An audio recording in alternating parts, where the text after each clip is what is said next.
नमस्कार. आवाज येतो का माझा मागे? भारत मातेच्या चरणी वंदन करतो. धर्मसंस्थापनेची देवता जगद्गुरु भगवान श्रीकृष्ण, इकडची स्थान देवता श्री राष्ट्रोळी देव यांच्या चरणी पण वंदन करतो. त्याचप्रमाणे हिंदू जनजागृती समितीचे प्रेरणास्थान सच्चिदानंद परब्रह्म डॉक्टर आठवले यांच्या चरणी पण वंदन करतो. आणि सन्माननीय व्यासपीठ यांना अभिवादन करतो. त्याचप्रमाणे आजच्या या संमेलनासाठी जमलेले आपण सगळे बंधू भगिनी, आपणा सर्वांना नमस्कार करून माझ्या विषयाला मी सुरुवात करतो. खरं म्हणजे आजचा हा जो विषय जो आहे तो आमच्या इकडचे डिचोलीचे हबप किरण बुवा तुळपुळे हे मांडणार होते, परंतु त्यांची प्रकृती बिघडल्यामुळे मला ही संधी मिळाली. आणि माझ्या मनात आता जसे इकडच्या सगळ्या वक्त्यांनी जी भाषणं केली, तर ती भाषणं ऐकून माझ्या मनात विचार सुरू झाले की मी आणि काय बोलू. त्यातल्या त्यात सूत्रसंचालक ताई जे आहेत, तर त्या बोलत असताना धारदार तलवारीप्रमाणे ते बोलतायत. हे बघून मी आणि काय बोलू असा माझ्या मनामध्ये विचार येऊन गेला क्षणात असा. बंधूंनो, आज विश्व हिंदू परिषदेला 60 वर्षे पूर्ण होत आहेत.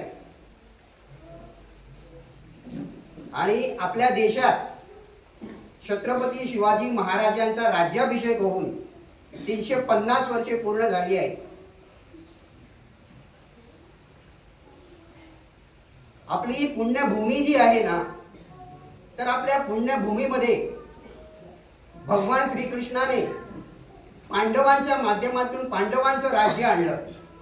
त्याचप्रमाणे प्रभू श्रीरामाने रामराज्य जे होतं ते आणलं.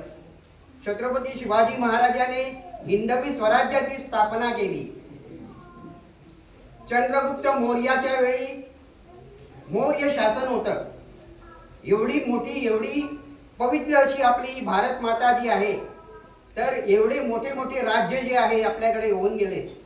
आणि आता आपण सगळेजण वाट बघत आहोत ती म्हणजे हिंदू राष्ट्राची, बरोबर? म्हणजे याचा अर्थ असा नाही आहे की आपल्याला आत्ताच हिंदू राष्ट्राची निर्मिती करायची आहे.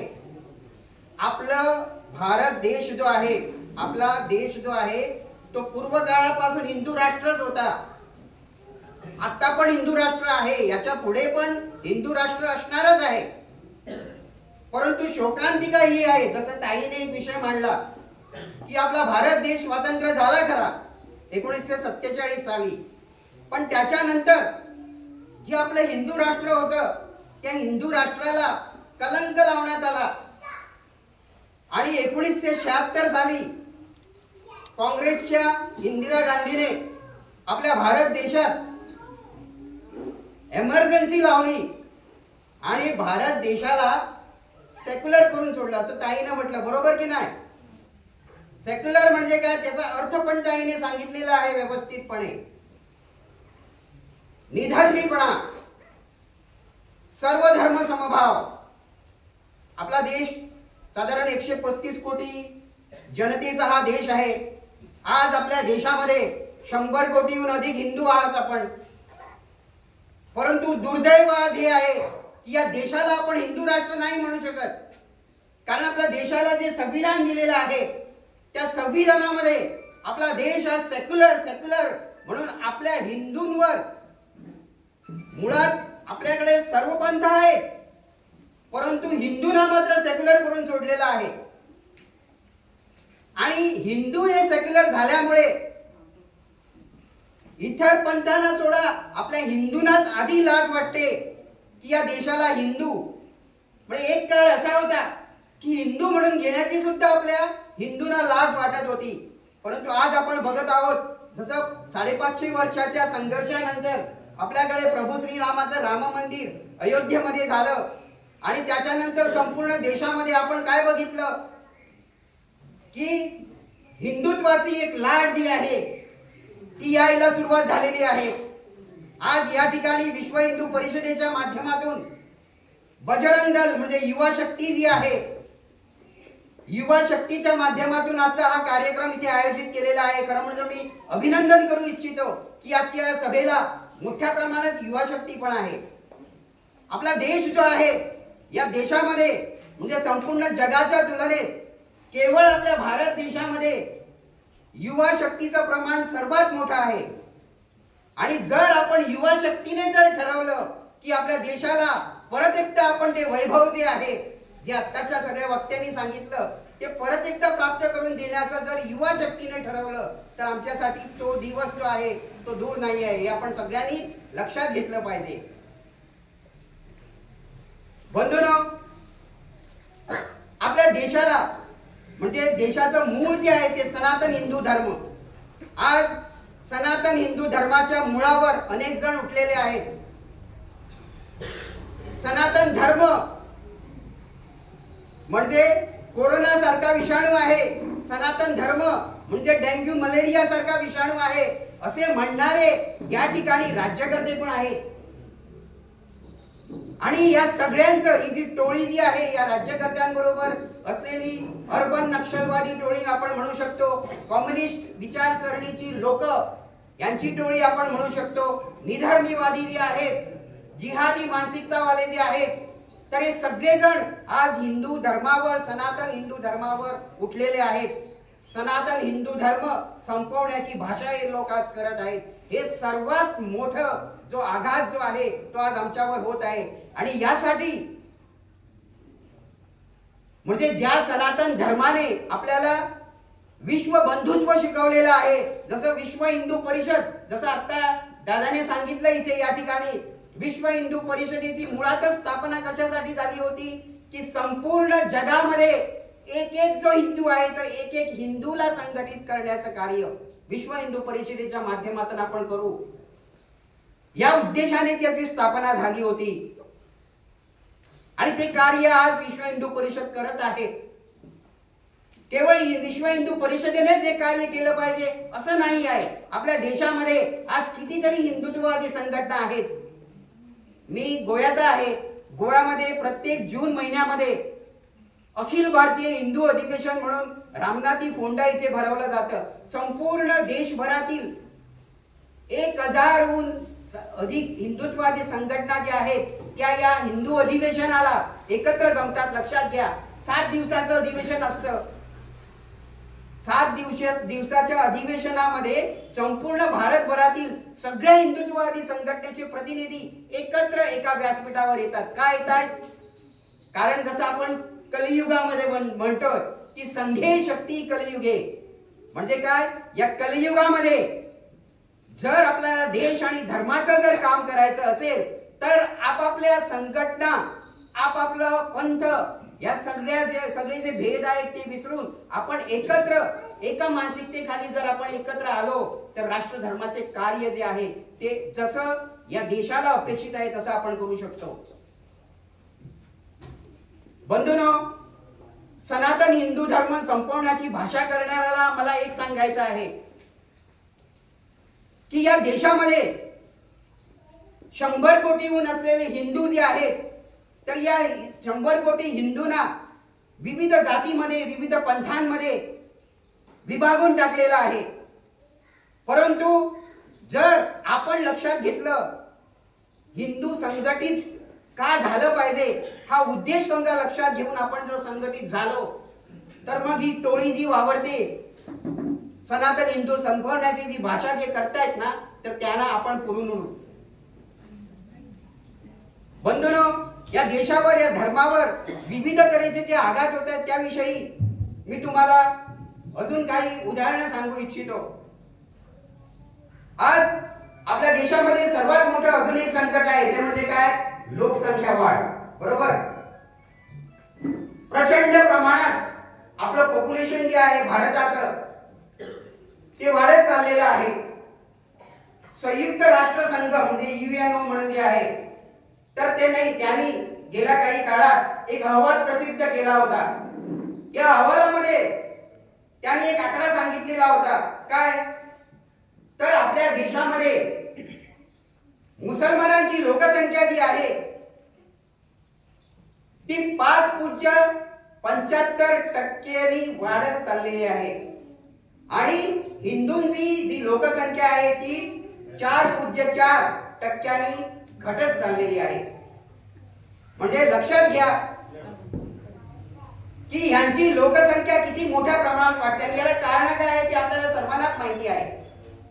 आपल्यासाठी वेगळे कायदे आहेत हिंदूंसाठी आणि त्यांच्यासाठी वेगळे कायदे आहेत. हम दो हमारे दो कोण म्हणतात, फक्त हिंदू म्हणतात. त्यांच्यासाठी वेगळे कायदे आहेत. त्याप्रमाणे त्यांची भरमसाठ लोकसंख्या वाढत चाललेली आहे. हार्वर्ड युनिव्हर्सिटी म्हणून जी आहे, हार्वर्ड युनिव्हर्सिटीने एक अभ्यास करून एक अभ्यास मांडलेला आहे. तो असा आहे की ज्या देशात ह्या लोकांची संख्या 16%हून अधिक प्रमाणात जर वाढली ना तर तो देश जो आहे तो इस्लामिक देश होण्यापासून कोणीही रोखू शकत नाहीये. लक्षात घ्या किती मोठा धोका आहे तो लक्षात घ्या. आणि आज आपल्या भारताची स्थिती काय आहे? आपल्या भारतामध्ये अनुमाने 20 कोटी मुसलमान असतील. म्हणजे जवळजवळ 15% एवढी संख्या त्याची आज झालेली आहे. लक्षात घ्या हार्वर्ड युनिव्हर्सिटीचा अभ्यास काय सांगतो, 16%च्या वर समजा त्यांची जर लोकसंख्या जर गेली तर इस्लामिक राष्ट्र होण्यापासून कोणी वाचू शकत नाहीये. आपल्या देशामध्ये पॉप्युलर फ्रंट ऑफ इंडिया अशी म्हणून एक आतंकवादी संघटना मुसलमानांची कार्यरत आहे. त्याच्यावर बंदी आता घालण्यात आलेली आहे. परंतु दुर्दैव हे आहे की सरकारने बंदी घालून सुद्धा त्यांचे स्लीपर सेल्स जे आहे ते सगळीकडे वावरत आहेत. आपल्या गोव्यामधून त्यांचा एक हस्तक जो आहे तो वास्कोमधून पकडला गेला होता. लक्षात घ्या म्हणजे ही कीड जी आहे ती गोव्यापर्यंत जर पोहोचलेली आहे तर सगळीकडे पसरलेली असेल, सिंधुदुर्गात पण असेल. आणि येणाऱ्या काळात अशी स्थिती होईल. पॉप्युलर फ्रंट ऑफ इंडियाने 2022 साली एक डॉक्युमेंट तयार केला होता, विजन 2047. आपल्यापैकी बऱ्याच जणांना माहिती असेल विजन 2047 हा जो डॉक्युमेंट जो आहे तो पोलिसांना बिहारमध्ये सापडला पॉप्युलर फ्रंट ऑफ इंडियाच्या हस्तकांकडे. आणि यामध्ये त्यांनी काय लिहिलं होतं की 2047 सालापर्यंत संपूर्ण भारत देश जो आहे तो आपल्याला इस्लामिक राष्ट्र करायचा आहे. बांधवांनो लक्षात घ्या हा केवळ डॉक्युमेंट नाही आहे, तो सापडला, भारत सरकारच्या हाती आला, तो त्यांच्यावर बंदी पण घालण्यात आली. परंतु लक्षात घ्या त्यांनी ज्यावेळी या डॉक्युमेंटची निर्मिती केली त्या दिवसापासून आजपर्यंत भारताच्या कानाकोपऱ्यात ते सगळेजण पोहोचले असतील.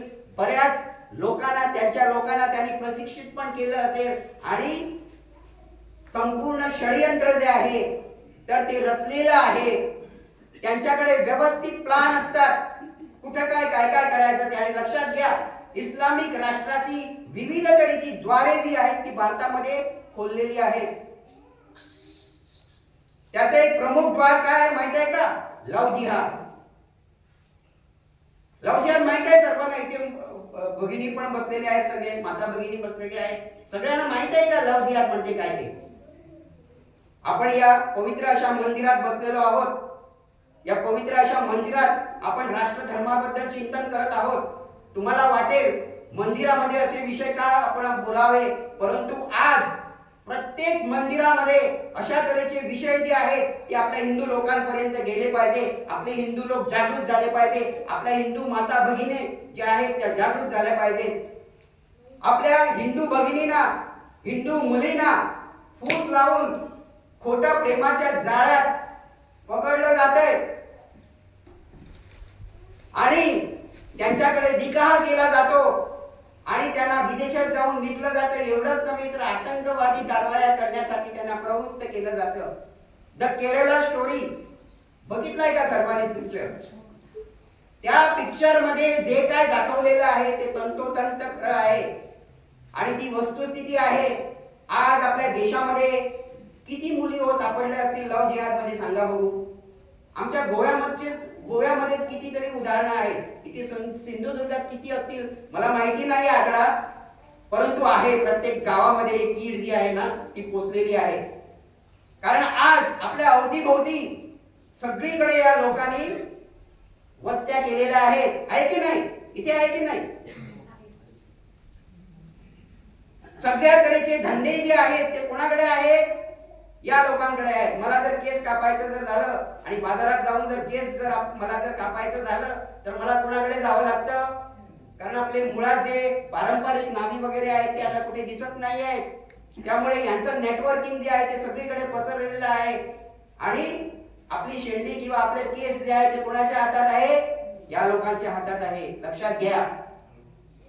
आणि त्यामुळे हे युवक जे आहेत तर ते युवक षडयंत्र करतात, आपल्या मुलींना प्रेमाच्या जाळ्यात अडकवतात आणि मग जे काय होतं ते सर्वांना आपल्याला माहिती आहे. बंधूंनो लक्षात घ्या, केरला स्टोरी आपण नाव ऐकलं, परंतु महाराष्ट्र स्टोरी कधीही होऊ शकते. लक्षात घ्या, कधीही होऊ शकते. आणि एकदा का त्यांच्या जाळ्यात सापडलं ना की त्यांना फक्त कशासाठी हवे असतात? आपल्या हिंदू मुली सांगा बघू, कशासाठी हवे असतात? त्यांची लोकसंख्या वाढवण्यासाठी. मानवाला जन्माला घालण्याचं हे एक मशीन असा त्यांचा हिंदू मुलींकडे बघण्याचा दृष्टिकोन असतो. लक्षात घ्या. मी काय असं म्हणजे वरवरचं बोलत नाहीये. हा जो अभ्यास जो आहे तो आता सगळ्या वृत्तवाहिनी पण मांडायला लागलेल्या आहेत. त्यामुळे खरं बोलायला काही भीती नाहीये. दुसरे एक द्वार आहे इस्लामीकरण करण्याचं, ते म्हणजे काय आहे? वक्फ बोर्ड. ऐकलंय का नाव आपण सगळ्यांनी? वक्फ बोर्ड म्हणून नाव ऐकलं का? किती जणांनी ऐकलं? हात वर करा बघू. ठीक आहे, सगळ्यांनी ऐकलेलं आहे. काय आहे वक्फ बोर्ड म्हणजे? वक्फ बोर्ड म्हणजे काय आहे? माझी जी भूमी जी आहे, माझी जी मालकीची जी भूमी जी आहे, तर मी या भ्रमात आहे. मी असणाऱ्याला राहतो. माझी समजा काही स्क्वेअर मीटर्स किंवा काही एकर समजा जमीन जर माझी असणाऱ्याला आहे, मी भ्रमात कोणते आहे सांगा बघू? की ही जमीन आजपर्यंत माझ्या हातात आहे, कारण माझ्याकडे सगळे कागदपत्र जी आहेत ती माझी आहे. परंतु मला ही कल्पना नाही आहे की माझ्या शेजारी असलेला एखादा मौलवी उद्या सकाळी असं बोट टाकू शकतो आणि ती जी भूमी जी आहे गोविंद चोडणकराची, तर ती भूमी जी आहे ती उद्यापासून कोणाची झाली? वक्फ बोर्डची झाली. आणि लक्षात घ्या, आपल्या देशातील जे कायदे जे आहे, वक्फ बोर्ड 1995 म्हणून जो ऍक्ट जो आहे तो त्यावेळी काँग्रेस सरकारने त्यांना अमर्याद स्वातंत्र्य दिलेलं होतं या वक्फ बोर्डच्या माध्यमातून. तर तो कायदा काय सांगतो की एखाद्या मौलवीने समजा जर जागा जर बोर्ड जरी दाखवलं की ती जागा वक्फ बोर्डची म्हणून, तर ती त्याच्या स्वाधीन होते. हा आपल्या भारत देशातील कायदा आहे, स्वतंत्र भारत देशातील कायदा आहे. आणि असं करून आजपर्यंत आपल्या भारत देशातील किती जमीन या वक्फ बोर्ड किंवा मौलवींच्या हातात आहे सांगा बघू? 8 लाख एकर जमीन. 8 लाख एकर म्हणजे किती हो? मला पण माहिती नाही, कारण मी ते डिलिंग नाही करत जमिनीकडे. 8 लाख एकर जमीन म्हणजे किती माहिती आहे का? आपल्या भारत देशात सर्वाधिक जमीन ज्यांच्याकडे आहे ते म्हणजे भारतीय सैन्य. 18 लाख एकर जमीन. किती? 18 लाख एकर जमीन. त्याच्यानंतर भारतीय रेल्वे. भारतीय रेल्वेकडे किती जमीन आहे? 12 लाख एकर जमीन. आणि तिसरा नंबर कुणाचा लागतो? वक्फ बोर्ड. म्हणजे कुणाचा? बोला ना हो, कुणाचा? हा, म्हणजे परत एकदा पाकिस्तानची निर्मिती करायला ते त्यांना स्वातंत्र्य आहे की नाही? आपल्या भारत देशातील एवढी मोठी जमीन जी आहे ती आज वक्फ बोर्डकडे आहे आणि आपण सगळे हिंदू जो आहोत तर आपण शांत आहोत. लक्षात घ्या, तामिळनाडू मध्ये तिरुचिथई म्हणून एक गाव आहे. तर या तिरुचितळीचा गाव जो आहे तो संपूर्ण गाव वक्फ बोर्डाच्या स्वाधीन झाला आणि हिंदू झोपले होते. एखादा हिंदू जेव्हा म्युन्सिपाल्टी मध्ये गेला काहीतरी एनओसी आणण्यासाठी, तेव्हा म्युन्सिपाल्टी त्यांना सांगते की ही जमीन आता तुमची नाही राहिलेली आहे, ही कुणाची झालेली आहे? वक्फ बोर्डची झालेली आहे. लक्षात घ्या, 1400 वर्षापूर्वीचं तिकडचं एक भव्य दिव्य मंदिर, जे पुरातन मंदिर जे होतं ना, ते मंदिराची जमीन सुद्धा वक्फ बोर्डची झाली. एक 8 किंवा 10 दिवसाआधी एक बातमी आली भारतामध्ये. बातमी काय होती की उत्तर प्रदेशमध्ये गोविंदपूर म्हणून एक गाव आहे. त्या गोविंदपूर गावामध्ये तिकडचा जो वक्फ बोर्ड आहे, तर त्या वक्फ बोर्डने नोटीस काढली गावातील समस्त हिंदूंना. नोटीस काय होती? 95% हिंदू राहतात तिथे गोविंदपूर मध्ये. नोटीस काय होती वक्फ बोर्डची की तुम्हाला हा गाव जो आहे तो खाली करावा लागेल. जमीन कुणाची, राहतात कोण, नोटीस कुणाला, धमकी कुणाला? मग आपण काय करू सांगा? त्याचे 2 पर्याय आहेत साहेबा. जमीन करावी लागेल किंवा तुम्हाला मुस्लिम व्हावं. काश्मीर मध्ये आपण बघितलं ना, 1995 साली ताईने पण सांगितलं, एका रात्री सगळ्यांना आदेश देण्यात आला, एक तर तुम्ही धर्मांतरित व्हा किंवा तुमचे सगळे जे जमीन आणि हे सगळे प्रॉपर्टी आहे ना, ती सोडून तुम्हाला जावं लागेल किंवा मरावं लागेल. कळलं? म्हणजे वक्फ बोर्डचा एवढा मोठा धोका आपल्या आज देशामध्ये आहे, निर्माण करून ठेवलेला आहे, असं मी म्हणतो. आहे नव्हे, निर्माण करून ठेवलेला आहे व्यवस्थितपणे. आणि एक मोठं द्वार आहे इस्लामीकरणासाठी. त्याच्या पुढचाही धोका आहे, तो म्हणजे काय? हलाल जिहाद. मी जिहाद म्हणतो. जिहाद म्हणजे त्यांच्या भाषेत धर्मासाठी केलेलं युद्ध आहे. त्यांच्या भाषेत काय आहे? जिहादचा अर्थ धर्मासाठी छेडलेलं युद्ध. त्यांच्या भाषेत बहुसंख्याकांवर अन्याय करणे म्हणजे त्यांच्यासाठी काय आहे? जिहाद आहे आणि धर्मयुद्ध आहे त्यांच्यासाठी. लक्षात घ्या. म्हणजे आजवरचा असा अभ्यास आहे की ज्या ज्या देशामध्ये ते लोक बहुसंख्य असतात, तेव्हा ते काय करतात? अल्पसंख्याकांवर आक्रमणे करतात, अल्पसंख्याकांवर अन्याय करतात. आणि ज्या देशामध्ये ते अल्पसंख्याक असतात, त्या देशामध्ये ते काय करतात?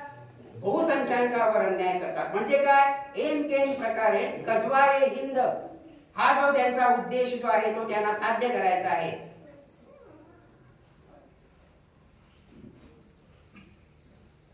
आलं लक्षात? एवढे मोठे धोके जे आहेत ते आपल्या देशासमोर आहेत. हलाल जिहाद, हलाल म्हणून शब्द ऐकला आहे का तुम्ही? हलाल म्हणून शब्द ऐकला आहे का? अरबी शब्द आहे या. म्हणजे त्यांच्या भाषेत कसं की एखाद्या पशुची समजा हत्या जर करायची असेल ना, तर विशिष्ट पद्धत असते, त्या पद्धतीनुसारच त्याने ती हत्या केली पाहिजे, त्याला ते हलाल म्हणतात. काही असू दे, म्हणजे इथे तो विस्तारपणे हा विषय सांगण्यासाठी माझ्याकडे वेळ पण नाहीये. परंतु आपण एक गोष्ट लक्षात घेऊया की हलाल या शब्दाचा अर्थ काही का असेना, हा हलालचा अर्थ राहिला बाजूला. परंतु आज त्या लोकांनी आपल्या भारत देशामध्ये असं काय वातावरण निर्माण केलेलं आहे की आम्ही समजा एखाद्या आमच्या इकडच्या दोडामार्गच्या एखाद्या दुकानामध्ये, एखाद्या शॉपिंग मॉल मध्ये जेव्हा एखादी वस्तू आपण खरेदी करण्यासाठी जात असतो ना, तेव्हा ती वस्तू खरेदी करत असताना आपण हिंदू काही बघत नाहीये. आपण काय म्हणतो? कशी ती सांगा बघू. मग ते MRP जी काय असतात ते आपल्याला सांगतात आणि आपल्याला जर आपली जर ऐपत असेल तर आपण विकत घेतो आणि घेऊन येतो घरी. एवढंच आपले हिंदू आजपर्यंत करत होते आणि याचा फायदा या लोकांनी घेतलेला आहे. लक्षात घ्या. आज आपल्या देशामध्ये हलाल सर्टिफिकेशन जे आहे, NGOs, मुसलमानांचे NGOs जे आहेत, नॉन गव्हर्नमेंट ऑर्गनायझेशन्स आहे, जसं जमाते उलेमा ए हिंद अशी म्हणून एक संस्था आहे त्यांची, किंवा हलाल सर्टिफिकेशन प्रायव्हेट लिमिटेड अशी म्हणून एक संस्था आहे, किंवा हलाल सर्टिफिकेशन ए महाराष्ट्र अशी म्हणून एक त्यांची संस्था आहे. अशा 5-6 संस्था ज्या आहेत नॉन गव्हर्नमेंट ऑर्गनायझेशन्स, ते या काय करतायत की हलाल सर्टिफिकेशन्स इश्यू करतायत. म्हणजे काय की समजा ही आता बॉटल आहे माझ्या हातात, पाण्याची बॉटल, बरोबर. या पाण्याच्या बॉटलवर एक लेबल आहे, सोप्या भाषेत समजून घेऊया, बरोबर. आणि या लेबलवर हे तुम्हाला दिसतं का? ISI म्हणून लिहिलंय बघा. ISI म्हणून गव्हर्नमेंटने, इंडियन गव्हर्नमेंटने दिलेलं हे सर्टिफिकेशन आहे. काय आहे? भारतीय सरकारने दिलेलं एक सर्टिफिकेशन आहे. ISI लोगो असल्याशिवाय ही बॉटल जी आहे ती आपण विकू शकत नाहीये. तसंच इथे FDA चं पण असतं, FSSAI म्हणून असतं. FDA म्हणून फूड्स अँड ड्रग्स ऍडमिनिस्ट्रेशन जे आहे तर त्यांनी दिलेले काही लोगो असतात लक्षात घ्या, किंवा FSSAI चे लोगो असतात. म्हणजे गव्हर्नमेंटने अधिकृतरित्या ही बॉटल विकण्यासाठी दिलेली परवानगी असते, लक्षात घ्या. त्याशिवाय कोणताही प्रोडक्ट जो आहे, कोणतीही वस्तू जी आहे ती आपण मार्केटमध्ये विकू शकत नाहीये. ठीक आहे, ही गोष्ट लक्षात आली सर्वांच्या. आता या मुसलमान ऑर्गनायझेशन जे आहेत, मुसलमान संस्था, आता मी जी नावं घेतली, तर ह्यांनी काय केलं की भारतामध्ये पॅरलल एक व्यवस्था चालू केली, याच्या समान एक व्यवस्था एक तयार केली, ती म्हणजे हलाल सर्टिफिकेशन. म्हणजे भारत सरकारने दिलेले ISI लोगो आहे, FSSAI लोगो आहे, FDA चा लोगो आहे, तरी सुद्धा या लोकांनी काय केलं की त्या ठिकाणी हलाल लोगो एक तिथे लावला, हलाल सर्टिफिकेशन चालू केलं. म्हणजे ही बॉटल जी आहे, मी समजा बॉटलचा व्यवहार करतो, माझी बॉटलची कंपनी आहे, पाण्याची बॉटल तयार करण्याची माझी समजा कंपनी आहे, आणि मी समजा विक्री करतोय, मी एखाद्या दुकानात ठेवतो. त्या दुकानात जेव्हा मुसलमान येतात मागण्यासाठी, तर ते काय म्हणतात, मला पाण्याची बॉटल पाहिजे, पण जोपर्यंत ती पाण्याची बॉटल हलाल सर्टिफाईड नाही आहे तोपर्यंत मी ती विकत घेऊ शकत नाहीये. अशी मागणी कोण करतायत? मुसलमान करतात. त्यामुळे ते दुकानदार जे आहेत ते म्हणतात की मुसलमान आमच्याकडून खरेदी करत नाहीये, तेव्हा मला टेन्शन येतं. मी मालक ना कंपनीचा, मला टेन्शन येतं. मी काय म्हणतो, का बाबा, तर ते सांगतायत की त्यांना हलाल सर्टिफाईड बॉटल पाहिजे.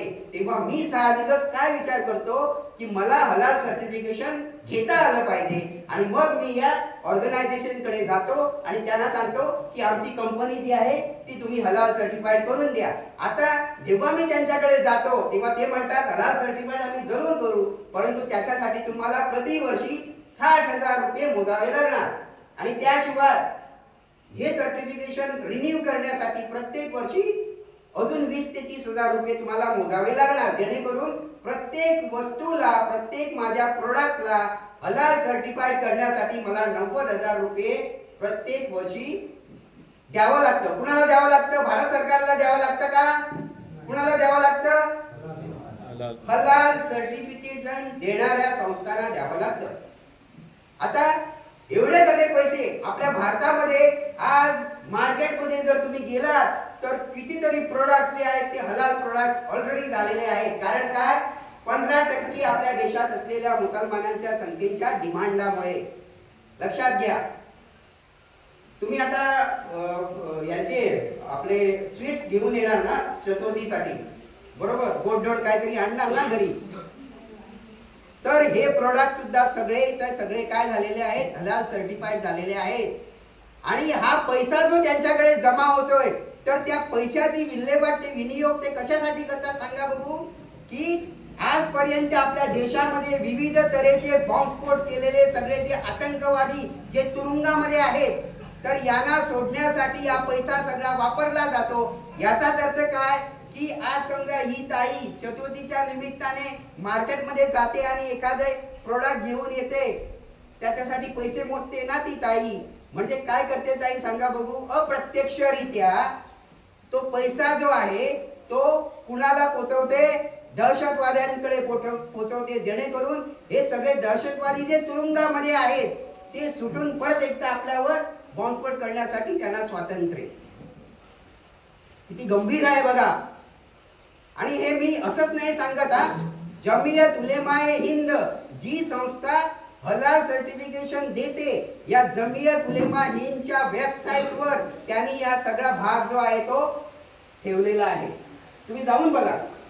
1993 साली मुंबईमध्ये जेवढे बॉम्बस्फोट झाले, तर त्यावेळी तिकडचे जे बॉम्बस्फोट करणारे दहशतवादी आहेत तर त्यांना सोडवण्यासाठी मोठे मोठे वकील जे आहेत ते त्यांना लावतात, त्याच्यासाठी पैसा खर्च केला जातो हलाल इकॉनॉमीच्या माध्यमातून.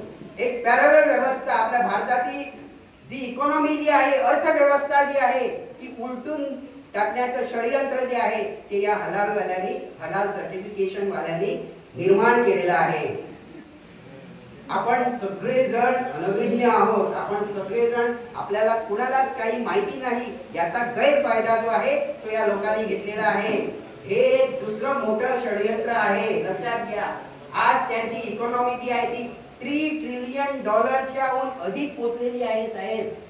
म्हणजे भारताची इकॉनॉमी जी आहे ती $3.5 ट्रिलियन आणि हलाल अर्थव्यवस्थेच्या माध्यमातून उभी केलेली इकॉनॉमी आहे $3 ट्रिलियन. 1 ट्रिलियन म्हणजे एकावर 15 शून्य. तुम्ही कॅल्क्युलेट करा.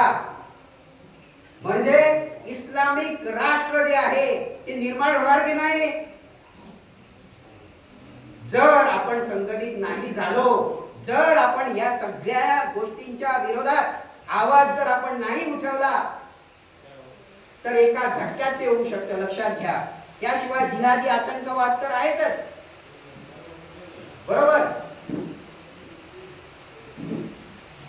आता ही झाली संकट. आता आपण आपल्या हिंदूंकडे येऊया. आज हिंदूंची परिस्थिती अशी झालेली आहे की बाकीचे जे पंथ जे आहेत ना, तर बाकीच्या पंथांना धर्म म्हणजे आपापला धर्म म्हणजे काय काय काय धर्माबद्दलच्या सगळ्या गोष्टी त्यांना माहिती असतात. हा इथे एक छोटू बसलेला आहे. एक मुसलमान समजा याच्या वयाचा जर असेल ना, तर कुराणाच्या प्रत्येक पानावर काय काय लिहिलं आहे त्यांना माहिती असतं. एखादा ख्रिस्ती समजा त्याच्या वयाचा जर आहे तर बायबलच्या प्रत्येक पानावर काय काय लिहिलेलं आहे त्यांना माहिती असतं. परंतु हिंदू मुलांची परिस्थिती आज अशी आहे, मला वेगळं सांगायची आवश्यकता नाहीये, तुम्हाला सर्वांना माहिती आहे. आज या देवळात समजा एखाद्या तिन्ही सांजेच्या वेळेला आपल्याला समजा आरती जर म्हणायची असेल आणि 4 मुलांना समजा आपण उभं केलं आणि 2 तऱ्हेच्या आरत्या म्हणा म्हणून सांगितलं तर संपूर्ण आरती श्री गणेशाची किंवा शिवाची म्हणायला जमेल का हो. आज आपल्या धर्माची एवढी अशी केविलवाणी स्थिती आहे. कारणीभूत कोण आहोत? जे शासन प्रशासन जे आहे, ज्यांनी आपल्याला शिक्षण हे नाही दिलं ते तर आहेतच कारणीभूत, पण त्याच्याही पलीकडे जाऊन आपण पालक जे आहोत ना, तर ते त्याच्यासाठी कारणीभूत आहोत. लक्षात घ्या. मुसलमानांच्या घरी जाऊन तुम्ही बघा, मुसलमानांची मुलं जी आहेत ना, तर मुसलमानांची मुलं जी आहेत ना, तर त्यांच्यासाठी त्यांचे मौलवी त्यांना घरी येऊन शिकवणी लावतात. कोणत्या शिकवणी? धर्माच्या शिकवणी. धर्म शिकवला जातो आणि आपल्या मुलांना आपण शिकवणीसाठी पाठवत असतो. कुठे पाठवतो? ट्युशन साठी पाठवतो. आणि आपल्या मनामध्ये एकच गोष्ट असते, ती म्हणजे काय? माझा मुलगा जो आहे ना, तो मोठा झाला पाहिजे. कोणत्या अर्थाने मोठा झाला पाहिजे? फाड फाड फाड करून इंग्रजी बोलता आली पाहिजे, बरोबर. डॉक्टर झाला पाहिजे, वकील झाला पाहिजे. हा, बरोबर. आपण आपली सगळी आयुष्यभराची पुंजी जी आहे ती या मुलांच्या उदरनिर्वाहासाठी लावतो, शिक्षणासाठी लावतो आणि शेवटी आपल्या पदरात काय पडतं सांगा बघू. आज अनाथाश्रम आहेत की नाही? का होते असं? कारण धर्म आपण आपल्या मुलांना नाही शिकवत.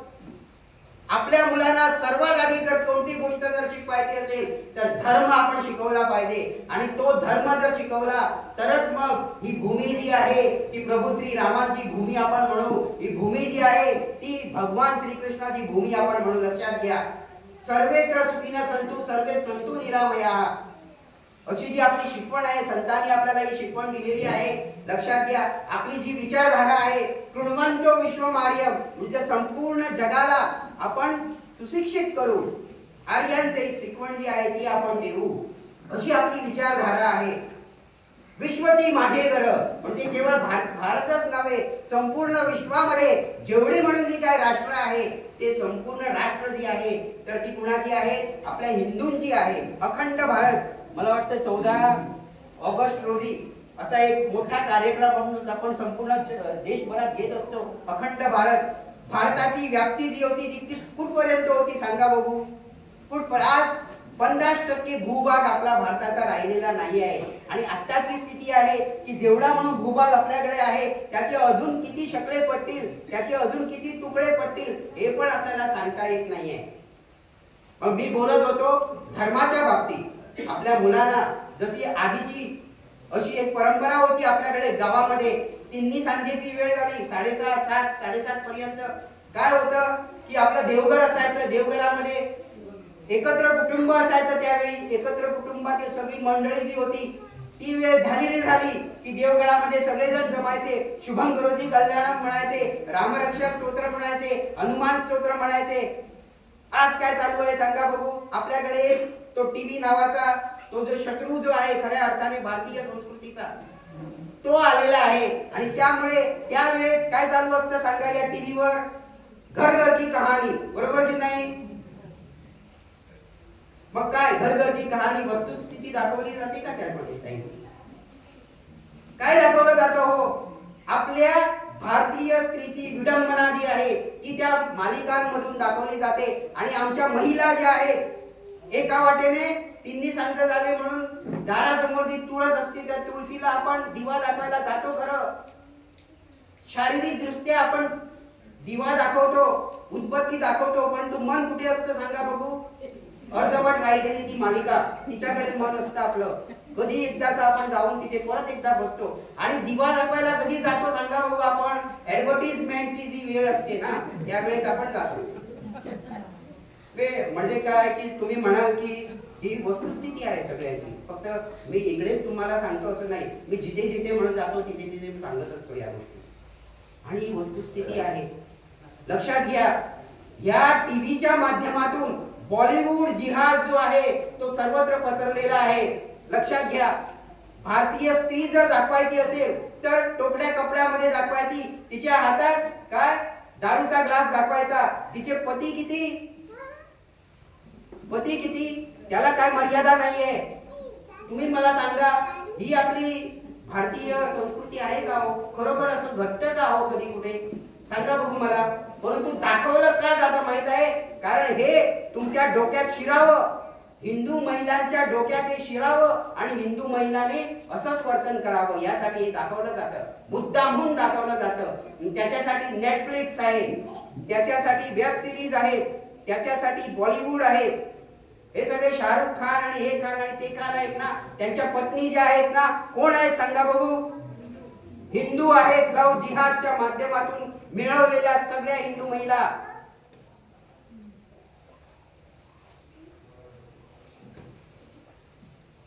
लक्षात येतं सगळ्यांना किती गंभीर आहे या गोष्टी. आणि हे सगळे धोके जे आहेत ना हे लक्षात घेऊन आपण सगळ्यांनी संघटित झालो पाहिजे. आज या ठिकाणी अनेक हिंदुत्ववादी संघटनेचे सगळेजण प्रतिनिधी तुम्ही असाल, अनेक संप्रदायाचे प्रतिनिधी तुम्ही असाल, तुम्ही कोणत्याही शाळेमध्ये शिकत जरी असाल, म्हणजे संप्रदाय किंवा संघटना जी आहे ना ती आपल्यासाठी दिलेल्या एक वेगवेगळ्या शाळा आहेत. प्रत्येकाची कार्यपद्धत, कार्य करण्याची पद्धत वेगवेगळी आहे. परंतु आपलं सगळ्यांचं एकच ध्येय आहे की नाही हो? काय ध्येय आहे आपल्या सगळ्यांचं? ही भारत भूमी जी आहे, या भारताची संस्कृती जी आहे, या भारताची परंपरा जी आहे ना ती टिकवणे हे आपलं ध्येय आहे की नाही? या भारताला परत एकदा रामराज्यासारखं राज्य निर्माण करणे या भारतामध्ये हे आपलं ध्येय आहे की नाही? या भारतामध्ये हिंदू राष्ट्राची निर्मिती करणे हे आपल्या सगळ्यांचं ध्येय आहे की नाही? मग ध्येय समजा जर एक आहे ना तर आपली विरुद्ध जी आहे ना, मी आज हिंदू जनजागृती समिती गोवा राज्य चा समन्वयक आहे, ठीक आहे ना, एक पद आहे ते दिलेलं मला संस्थेने, संघटनेने. परंतु जेव्हा एखादा तो आतंकवादी माझ्या गावात जेव्हा शिरतो ना तेव्हा तो मला तर माझं पद विचारून मारणार नाही. लक्षात घ्या, मारणार का? माझं पद विचारून अजिबात मारणार नाहीये. त्याला काय पाहिजे आहे? टिळा पाहिजे आहे. त्याला काय पाहिजे आहे? भगव पाहिजे आहे. त्याला काय पाहिजे आहे? हिंदुत्व पाहिजे आहे. लक्षात घ्या. आणि हे जेव्हा त्याच्या समोर येईल तेव्हा तो मारणार आहे. त्यामुळे आपण आपले पद जी आहेत, आपली विरुद्धावली जी आहे, आपल्या संघटना ज्या आहेत त्या सगळ्या विसरून एक इकोसिस्टम जी आहे, एक हिंदूंची इकोसिस्टम जी आहे ना ती गावागावात आपण तयार केली पाहिजे. आपल्या या गावात सुद्धा आपण सगळ्यांनी समजा ठरवलं की आता चतुर्थी आहे, चतुर्थीमध्ये आपण बाजारात जाऊन काहीतरी विक्री करून आणणार, तर विक्री कुणाकडून करून घ्यायची सांगा बघू? जो गणपतीला आपलं आराध्य मानतोय, जो गणपतीची भक्ती करतोय त्याच्याकडूनच आपण खरेदी करूया. हे चालेल सगळ्यांना? आज फुलांचा व्यवहार आहे, कुणाकडे गेला आहे? 5 फळं आपल्याला लागतात, कुणाकडे गेलेली आहेत? कुठून आणतो आपण? हा बरोबर, ज्या ज्या हॉटेलमध्ये आपण जातो तिथे तिथे सगळी लोक असतात. थूक जिहाद म्हणून आपण सगळ्यांनी ऐकलेलं आहे, बरोबर. आणि आपण तो मिष्टान्न म्हणून ते खात असतं सगळ्या गोष्टी. त्यामुळे आपण कधी धर्मांतरित झालो हे सुद्धा आपल्याला कळणार नाहीये. तर माझं भाषण लांबलेलं आहे, मी इथे सगळ्यांची विजा घेतो. आज या पवित्र स्थानामध्ये विश्व हिंदू परिषदेच्या माध्यमातून मला ही संधी दिली यासाठी मी त्यांच्याप्रती कृतज्ञ आहे. आणि आपण सगळ्यांनी शांतपणाने माझा विषय ऐकून घेतला म्हणून मी तुम्हा सर्वांना धन्यवाद म्हणतो. लक्षात घ्या, हे भाषण म्हणून एका कानाने ऐकलं आणि मग घरी जाऊन आपण विसरलो असं करू नका बंधूंनो आणि भगिनींनो. लक्षात घ्या, आपल्याला देश वाचवायचा आहे, आपली पुढची पिढी जी आहे ती वाचवायची आहे. तर या सगळ्या गोष्टी लक्षात घेऊन आपण संघटित येऊन एकत्ररित्या जर कार्य केलं तर आपण हिंदू म्हणून वाचू शकणार.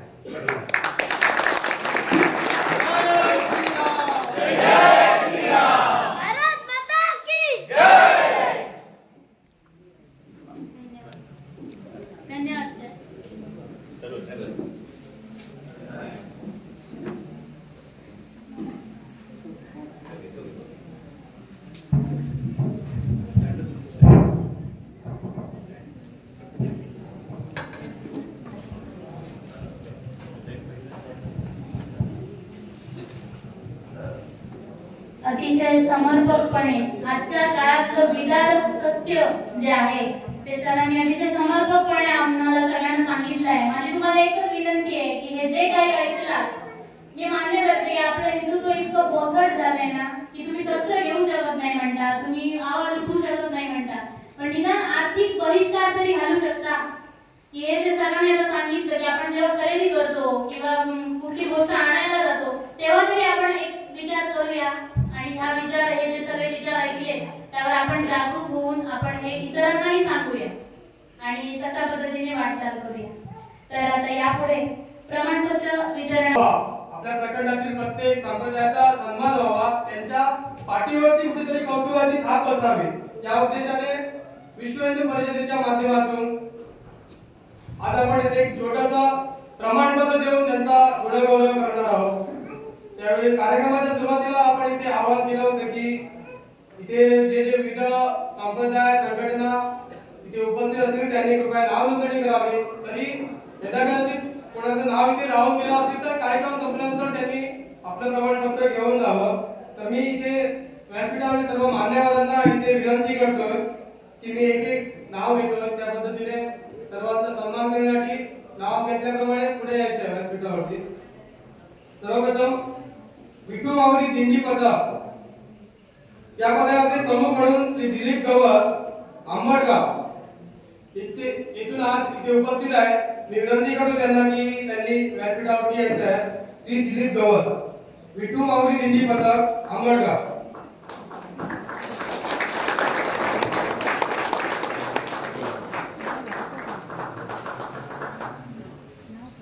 टाळ्या वाजवण्याऐवजी जय श्रीराम किंवा जयघोष केला तरी चालू शकतो.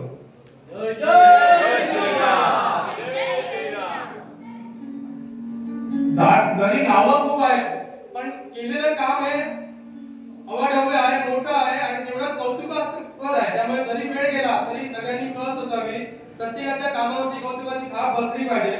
त्यानंतर श्री सातेरी वनदेवता दिंडी पथक श्री लक्ष्मण सुरवडकर माटणे येथून आज इथे उपस्थित आहेत. त्यांना विनंती करून त्यांनी व्यासपीठावरती यायचं.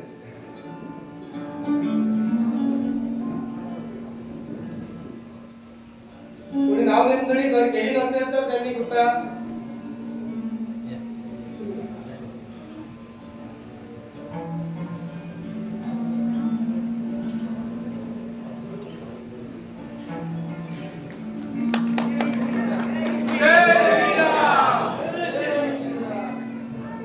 त्यानंतर श्री सातेरी महादेव युवा मंडळ हेवाळे इथून प्रमुख उपस्थित असतील तर त्यांनी प्रमाणपत्र घ्यायचं आहे.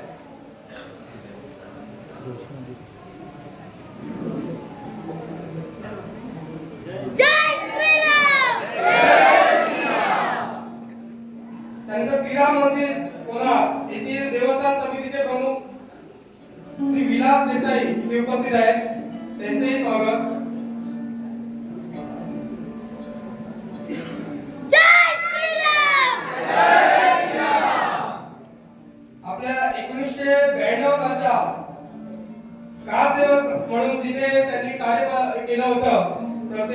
आपले श्री सन्माननीय सतीश सर घोडके सर उपस्थित आहेत, त्यांचाही इथे सन्मान करण्याची मी विनंती करतो.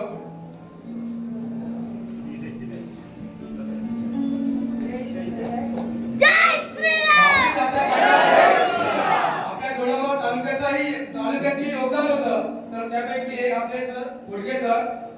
यावर रामचंद्र की त्यानंतर कारसेवक, अजून एक कारसेवक श्री गुरुनाथजी नाईक साठेली भेटशी इथून आज इथे उपस्थित आहेत, त्यांचाही मी इथे सन्मान करावा अशी विनंती करतो.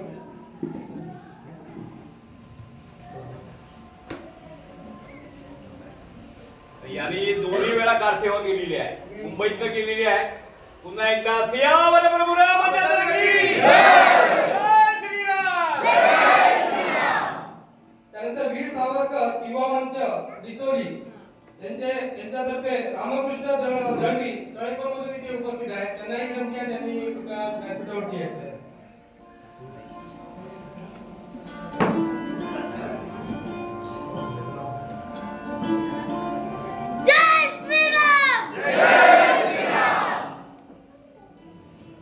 संत श्री राजाराम सावंत जीवन विद्या मिशनचे दोडामार्गमध्ये जोरदार काम करतात, ते दोडामार्गमधून ते उपस्थित आहेत, त्यांनाही व्यासपीठावर येण्याची मी विनंती करतोय.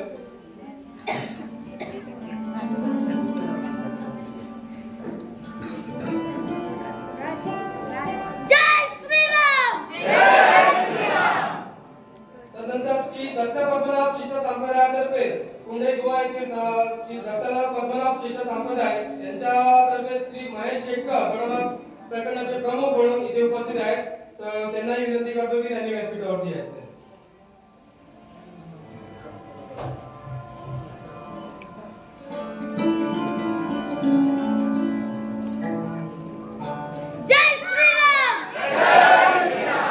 त्यानंतर शिवप्रतिष्ठान हिंदुस्थान संपूर्ण महाराष्ट्रामध्ये मोठ्या पद्धतीने हिंदुत्वाचे काम चालतं, त्यांच्यातर्फे आपले धोळंगे गावातील प्रकाश गवस इथे उपस्थित आहे, त्यांनी कृपा व्यासपीठावरती यायचं आहे. काही दिवसापूर्वी म्हणजे 4-5 दिवसापूर्वी आपल्या गोरक्षक म्हणून त्यांनी त्यांच्या सहकार्यांमार्फत काम केलं होतं. 4 गायी एका पिकअप मधून कत्तलीसाठी देत होते, तर त्यांनी तिथे पकडून देण्यासाठी यशस्वी.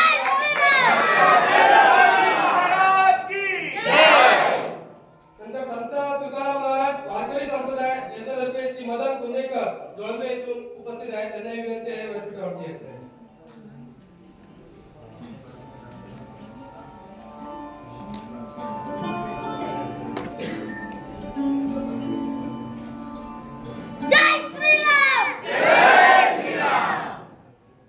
नंतर राष्ट्रीय स्वयंसेवक संघाचे कार्यवाह श्री ओंकारजी रोडगे येथे उपस्थित आहेत, तर त्यांनाही विनंती आहे त्यांनी व्यासपीठावर येऊन सन्मानित करावं.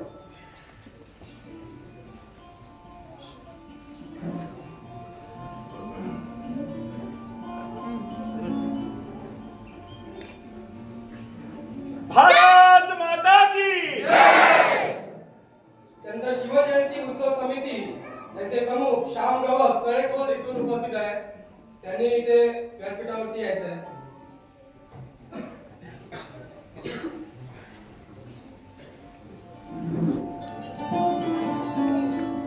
महिलांना एकत्रित करून त्यांना ध्यान चाळ शिकवणं, त्यांची दर एकादशीला एकत्रीकरण करून काही धार्मिक काम करून घेणं, अशा प्रकारचं चांगलं काम आपले हे कार्यकर्ते करतात. छत्रपती शिवाजी महाराज की जय.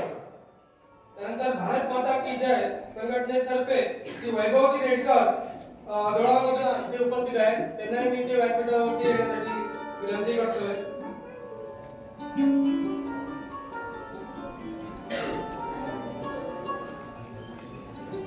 वंदे भारत माता की जय. तसेच भारत माता की जय संघटनेतर्फे पुन्हा एकदा पण विशेष मातृशक्ती प्रमुख गोवा विभाग आणि दोडामार्ग विभाग यांचे प्रमुख सौ विनीता देसाई आज आपल्यामध्ये इथे काही प्रशिक्षण असल्यामुळे उपस्थित नाही आहेत, पण त्यांचे इथे मिस्टर उपस्थित आहेत, तर त्यांना मी विनंती करतोय त्यांनी प्रमाणपत्र घेऊन सन्मानित. भारत माता की जय. त्यानंतर आपले मार्गदर्शक आणि कारसेवक म्हणून मी श्री जयवंतजी आटलेकर इथे भेटमधून उपस्थित आहेत. त्यांना मी विनंती करतो व्यासपीठावरती यायचं आहे.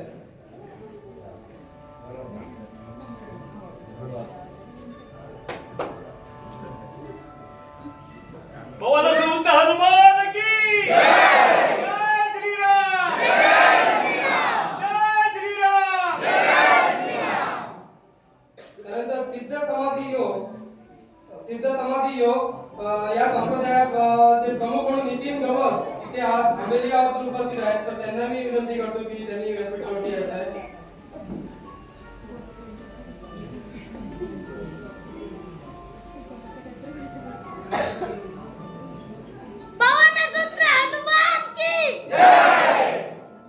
नंतर शिवशक्ती सांस्कृतिक मंडळ सात पुनर्वसन यांचे सचिव आज इथे उपस्थित आहेत श्री सुयश राणे.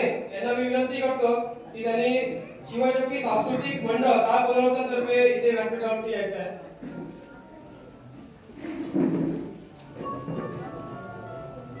छत्रपती शिवाजी महाराज की जय.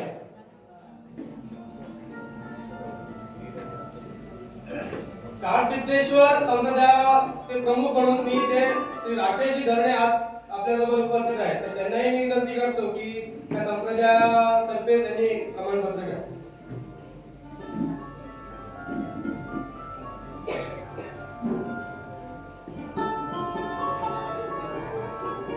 इथे सासोली गावामधून कोण सासोली गावातून प्रमुख उपस्थित असतील नाईक म्हणून इथे उपस्थित आहेत. त्यांना मी विनंती करतो. पुरोहित आहे.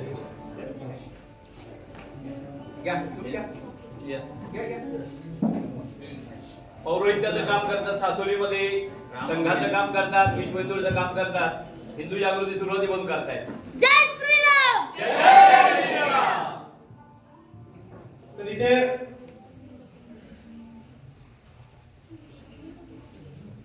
सदानंद देसाई सरगावे गावातर्फे इथे मान्यवर उपस्थित आहेत.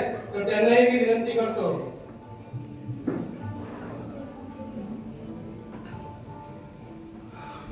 धन्यवाद. सनातन संस्थेमार्फत समाजासाठी जय श्रीराम.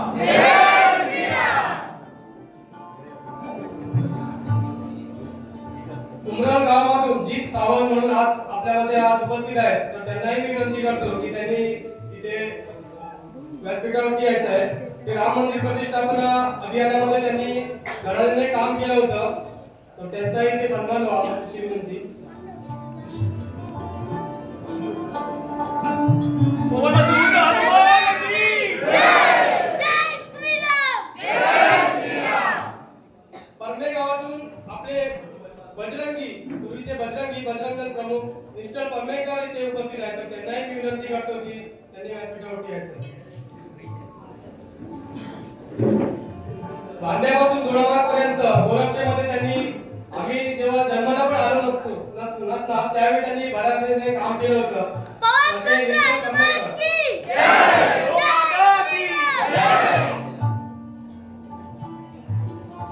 वारकरी संप्रदाय प्रमुख म्हणून सासोलीतून रामचंद्र गाड आज इथे उपस्थित आहेत. तर त्यांनाही विनंती करतो की त्यांनी व्यासपीठावरती यायचं.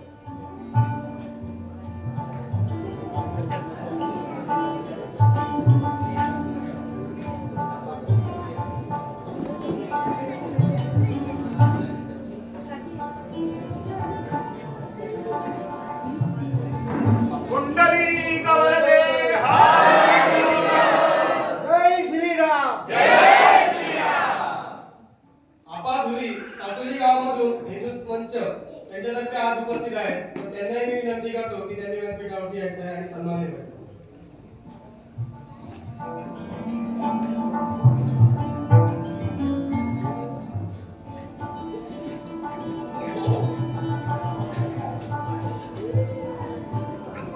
जय श्रीराम.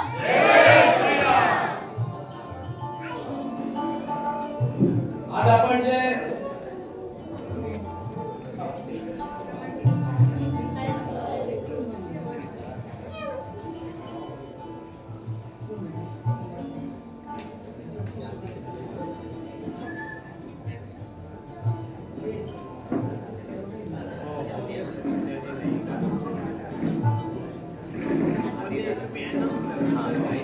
मी इथे आवाहन करू इच्छितो आयोजकांमार्फत किंवा आपल्या संघटनेमार्फत इथे कोणाचं नाव घेण्याचं राहिलं असेल, नाव नोंदणी करण्याची राहिली असेल तर कृपया कार्यक्रम चालू असताना किंवा संपल्यानंतर त्यांनी आपण मुद्दामून तिथे आपल्याला नाव नोंदणी करायची आहे आणि आपलं प्रमाणपत्र घेऊन जायचं आहे. सुरेश नाईक आज आपल्यामध्ये उपस्थित आहे. कारसेवक म्हणून त्यांनी काम केलं, बजावली होती. तर कारसेवक श्री सुरेश नाईक यांना विनंती आहे, त्यांची व्यासपीठावरती आहे.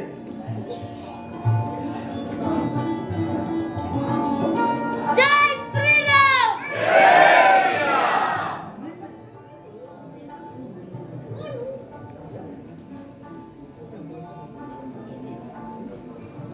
महिमा केतकर आणि तृप्ती देसाई म्हणून आज युवती आज आपल्या प्रमुख म्हणून उपस्थित आहे. भजन मंडळ आहे त्यांचं आणि महिला विशेष भजन मंडळ ते चालवतात. तर त्यांचे आणि घुमट आरती आहे त्यांची. तर त्यांनी इथे व्यासपीठावरती यायचं आहे. केतकरजी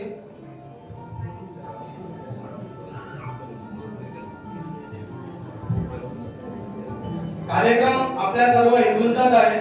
ज्याला कदाचित चुकून कोणाचं नाव घ्यायचं नाही.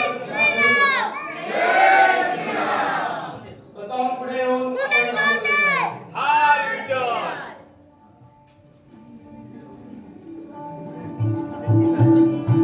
कदाचित ही मंडळ असतील, संघटना असतील, छोटी असतील, दिंडी पथकं छोटी असतील, प्रत्येक वाडीची असतील, पण ती हिंदुत्वाचंच काम पुढे नेत आहे आणि काम आपलं हिंदुत्वाचं काम वाढवत आहे. त्यामुळे त्यांचा हेतूची सन्मान होणं गरजेचं आहे. मी मान्यवरांना विनंती करतो, त्यांनी सारा बंद म्हटलंय.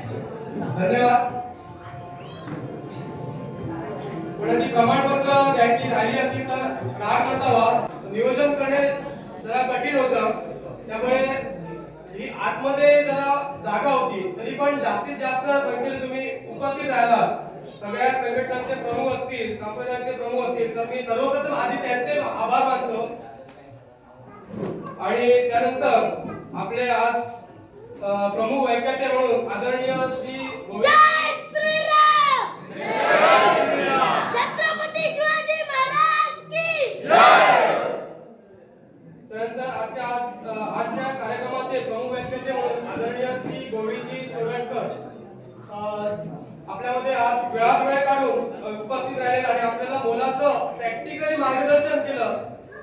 तर त्याबद्दल मी त्यांचेही आभार मानतो. त्यानंतर आपले सामाजिक कार्यकर्ते आणि दोडामार्गचे आपले तालुक्याचे पालकत्वच म्हणू नका, पालकत्व स्वीकारल्याचे असल्याचे आपले विवेकानंदजी नाईक आपल्यामध्ये आज उपस्थित आहे. या मंदिर पुनर्बांधणीसाठी सुद्धा त्यांनी मोलाचं त्यांनी आपलं योगदान केलं होतं. तर आपल्यामध्ये वेळात वेळ काढून उपस्थित राहिले त्याबद्दल त्यांचे पण मी इथे आभार मानतो. त्यानंतर आपले उपस्थित सर्वच मान्यवर नावं घेत नाही, उशीर होईल, त्यामुळे त्यांचेही मी आभार मानतो. या कार्यक्रमाची आखणी करत असताना इथले सगळे जे संघटनेचे विविध संघटनेचे कार्यकर्ते असतील, बजरंगी असतील, ज्यांनी म्हणून प्रत्यक्षरित्या अप्रत्यक्षरित्या मोबाईलच्या माध्यमातून म्हणा त्या कार्यक्रमाची जे ऍडव्हर्टाइजमेंट केली, आपले स्टेटस ठेवून काय म्हणा आपल्या प्रत्येक मित्रमंडळीला आणण्याचा प्रयत्न केला, तर त्या प्रत्येक बजरंगीला कार्यकर्त्यांना मी इथे धन्यवाद म्हणतो. आणि त्या कार्यक्रमाच्या शेवटी इथे छोटीशी अल्पोपहाराची व्यवस्था केली. तर त्या अल्पोपहारासाठी सुद्धा प्रत्येकाने जे छोटंसं योगदान केलंय, सामान दिलंय, कोणी आर्थिकपणा मदत केली, तर त्यांचे मी आभार मानतो. आणि आपल्या विश्व हिंदू परिषदेचे प्रखंडाचे अध्यक्ष आपले सर्वपरिचित नाट्यकर्मी श्री गणेशजी ठाकूर यांना प्रत्यक्षरित्या इथे उपस्थित राहता आलं नाही. गणेश चतुर्थीचा माहोल आहे, त्यांच्याकडे मूर्ती रंगवण्याचं काम जोरदार पद्धतीने चालू असल्यामुळे त्यांना आता उपस्थित राहू शकले नाही, पण त्यांनी इथे मोलाचं असं योगदान आपल्या कार्यक्रमासाठी केलं आहे. तर मी त्यांचंही इथे आभार मानतो. आणि इथे सर्व उपस्थित मान्यवर असतील, त्यांचं नाव घेतलं नसेल तर त्यांनाही मी इथे धन्यवाद म्हणतो विश्व हिंदू परिषदेच्या माध्यमातून. आणि कार्यक्रमाची सांगता भारतमातेची आरती बसायला आणि उद्घोषाने होईल अशी सूचना करतो. तर सर्वांनी जय श्रीराम. बसल्या जागेवरती भारतमातेची आरती करूया, बसायला करूया, जयघोष करूया आणि सर्वांनी कृपया अल्पोपहार घ्यायचा आहे. चहा आणि अल्पोपहाराची सोय केलेली आहे. आपण इतक्या गणेश चतुर्थीच्या काळातही वेळात वेळ काढून उपस्थित राहिल्याबद्दल धन्यवाद. भारतमातेची आरती कदाचित मोबाईलमध्ये प्रत्येकाकडे असेल. प्रत्येकाने आपापल्या जागेवरती जरा उभं राहूया.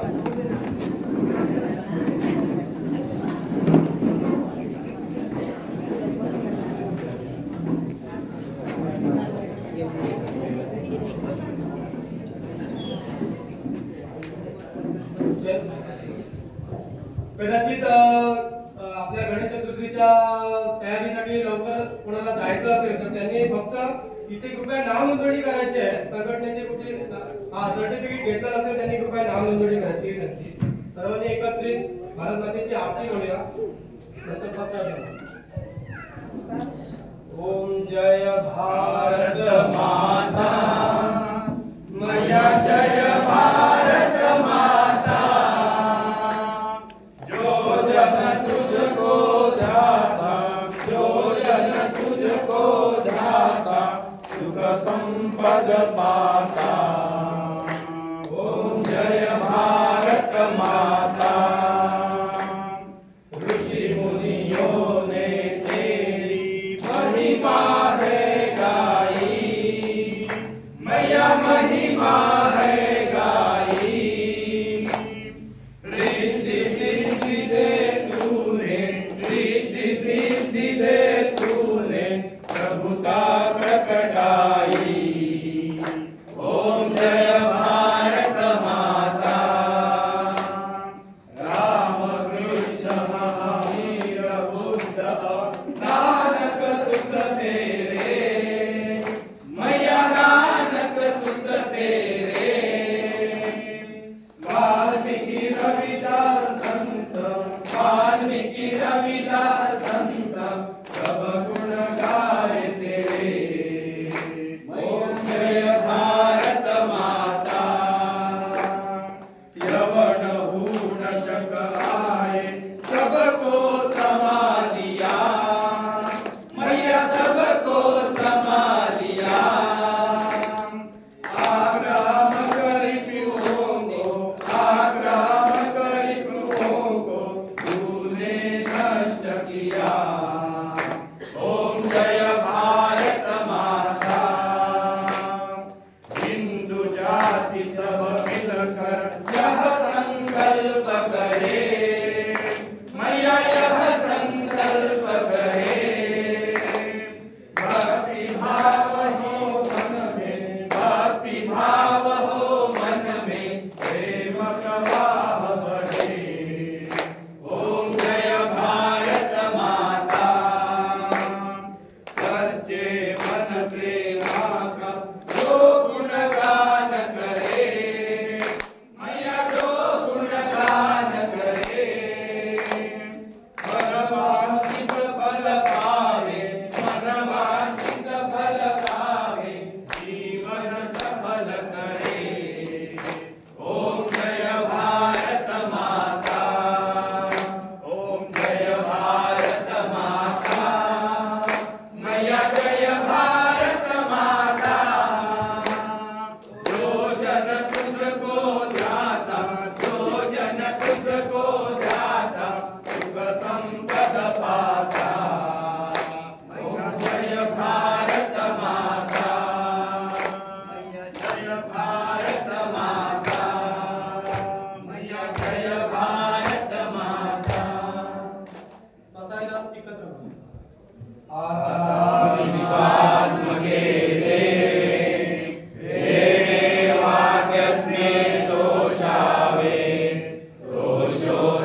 गंगा माता की जय, गौ माता की जय, श्री राम जन्मभूमि की जय, श्री कृष्ण जन्मभूमि की जय, काशी विश्वनाथ की जय, पवन सुत हनुमान की जय, बोलो भाई सब संतों की जय, बोलो भाई सब भक्तों की जय, धर्म की जय हो, अधर्म का नाश हो, प्राणियों में सद्भावना हो, विश्व का कल्याण हो, गो हत्या बंद हो, धर्मांतरण बंद हो, भारत अखंड हो। हर हर महादेव। कार्यक्रम